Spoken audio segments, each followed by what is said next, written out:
Welcome back to the second edition of USAK News.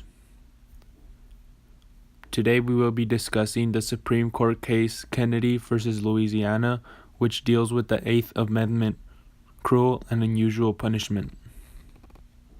This is the defendant, Patrick Kennedy, who has appealed to be granted his Eighth Amendment right and not be sentenced to the death penalty. Kennedy v. Louisiana is a landmark case in which rapists will use to be able to avoid the death penalty. Find out more. Okay, so today we will be discussing the topic of Kennedy v. Louisiana.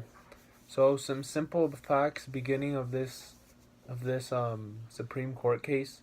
So it started off with the Louisiana jury finding Patrick Kennedy guilty of aggravated rape of an 8-year-old stepdaughter. So in the state of Louisiana, aggravated rape gets the death sentence for the rape of children under 12 years old. So what Kennedy did was Kennedy petitioned to the Supreme Court because of two reasons. One was imposing death sentences for rape where victims didn't die, which constitutes him for the cruel and unusual punishment clause of the Eighth Amendment.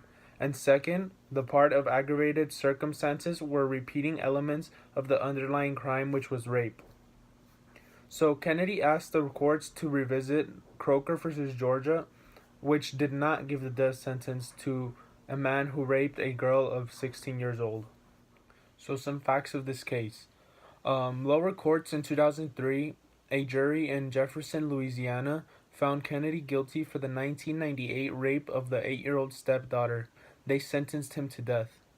So what the state charged him with was aggravated rape of a child, but an alternative sentence would have been life imprisonment at hard labor without parole.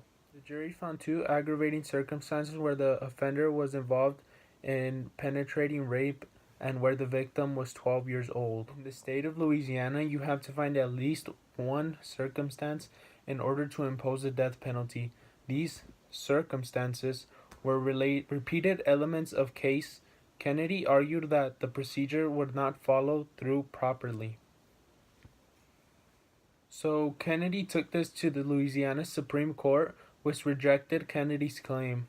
Croker v. Georgia was different because of the 16-year-old was treated as an adult.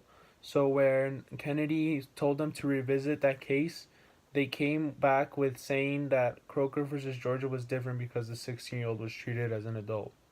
So 4 other states also agreed to allow the death penalty for such crimes. Emergence of a trend of making the rape of a child a capital crime.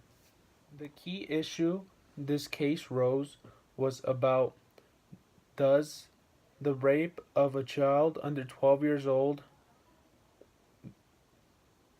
get punished by the death penalty, or is it part of a cruel and unusual punishment stated in the Eighth Amendment?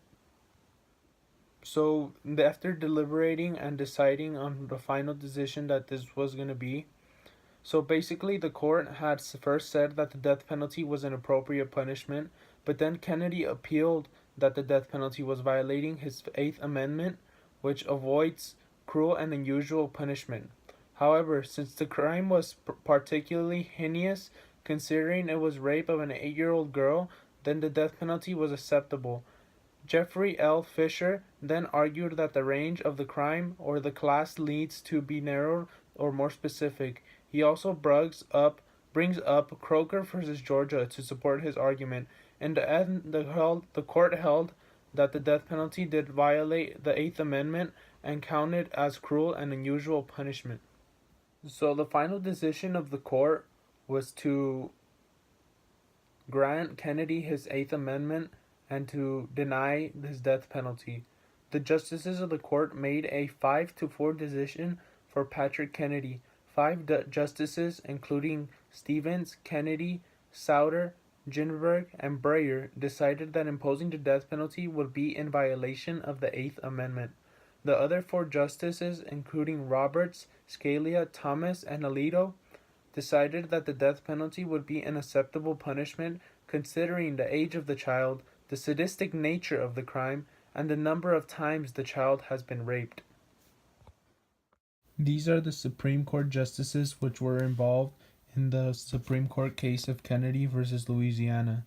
They involve Roberts, Alito, Bayer, and Ginsburg, which voted for the death penalty against Kennedy, and Kennedy, Scalia, Souter, Stevens, and Thomas, which defended Kennedy to be denied the death penalty.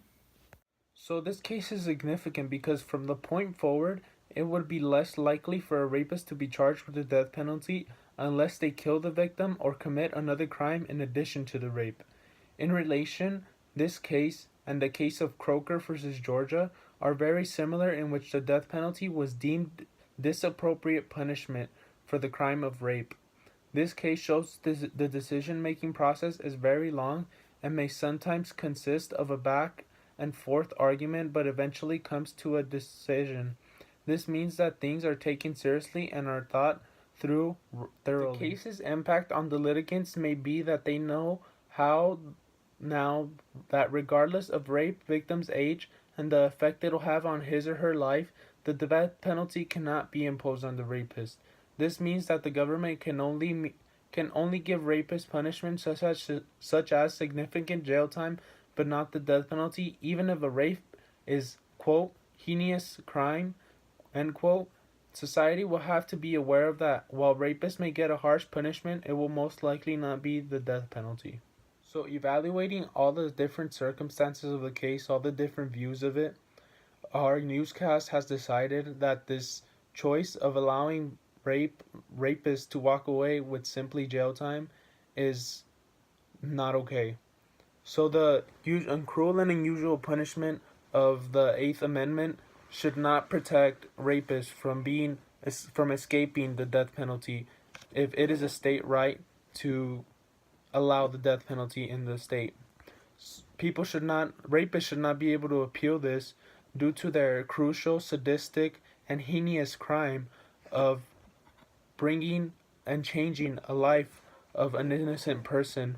Rape is involuntary. The person that is raped will forever live with this cause, and the rapist will only live in a jail. This case has changed the view of the next coming cases for rapists, which will not allow them to get the death penalty unless they have killed the victim. If not killed, the victim will have to live with this forever, while the rapist will continue to live on their life.